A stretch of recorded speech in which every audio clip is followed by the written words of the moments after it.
વિદ્યાર્થી મિત્રો કેમિસ્ટ્રી વિષયની અંદર 100 માંથી 95 પ્લસ માર્ક્સ લાવવા છે તો 1 થી 9 ચેપ્ટરની આઈએમપી તો તમને આપી જ દીધી છે. આજના વિડીયોની અંદર આપણે જોઈએ જૈવિક અણુઓ ચેપ્ટર નંબર 10 એના મોસ્ટ આઈપી સવાલ.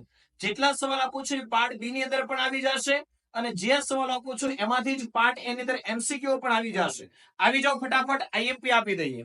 તો જૈવિક અણુઓ કેમિસ્ટ્રી વિષય ચેપ્ટર નંબર 10 જેમાંથી 4 એમસીક્યુ, 2 માર્ક્સનો એક સવાલ, બરાબર છે. એના અથવામાં હજી 2 માર્ક્સનો એક સવાલ, એટલે ટોટલ 2 માર્કના 2 સવાલ આ ચેપ્ટરમાંથી આવે.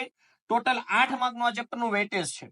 જેમાં 2 માર્ક્સ અંદર મોસ્ટ આઈએમપી ખાંડ અને સ્ટાર્ચમાંથી ગ્લુકોઝની બનાવટના માત્ર સમીકરણ, તો સમીકરણ જ ખાલી લખવાના, વર્ણનની જરૂર નથી. ગ્લુકોઝના બંધારણની રાસાયણિક પ્રક્રિયાઓ, ગ્લુકોઝનું ચક્રીય બંધારણ. હવે જો આ બંને સવાલ થોડાક મોટા છે, તમને એવું લાગતું હશે સર આ તો 3 કે 4 માર્ક્સમાં પૂછવા જોઈએ, પણ આમાંથી તમને શોર્ટ ક્વેશ્ચન બનાવીને 2 માર્ક્સમાં પૂછી શકે.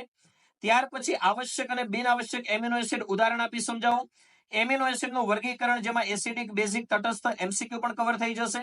ત્યાર પછી 2 માર્ક્સનો અગત્યનો સવાલ આણ્વિક આકારને આધારે એમિનો એસિડના પ્રકાર, ન્યુક્લિક એસિડના બંધારણની ઘટક વિશે માહિતી તથા તેના બંધારણ એમસીક્યુમાં આવી જશે. પ્રોટીન સંયોજનોનું આણ્વીય આકારને આધારે વર્ગીકરણ 2 માર્ક્સ માટે પાર્ટ બી ની અંદર આઈએમપી અને પ્રોટીન સંયોજનોનું વિકૃતિકરણ 2 માર્ક્સ માટે આઈએમપી. આટલા સવાલો વિદ્યાર્થીઓ કમ્પ્લીટલી ખાસ તમે કરો, જેથી કરીને આ ચેપ્ટરમાંથી 8 માંથી 8 માર્ક્સ તમે આરામથી મેળવી શકો.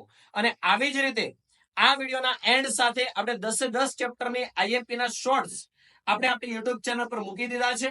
દરેક ચેપ્ટરની આઈએમપી જુઓ અને બોર્ડ પરીક્ષાની અંદર એક બેસ્ટ પરિણામ મેળવો. Thank you, by.